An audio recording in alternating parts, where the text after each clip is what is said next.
This is John with WTI. And even though I should be doubling down a little bit on sugar, this is one of the best and at the same time well balanced candies I've had and I've been trying lately. This is the Babe Ruth candy. And what I like about this is it's a nice combination of caramel, a lot of peanut, and this nougat that feels like a little cookie.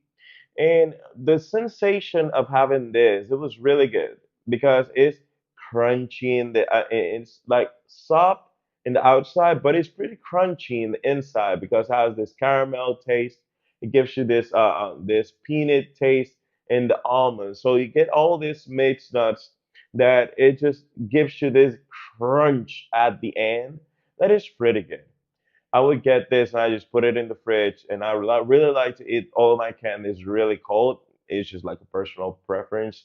But the perks of this is just like really nice, really cool taste. The if you're really into nuts and caramel and all this mix, awesome.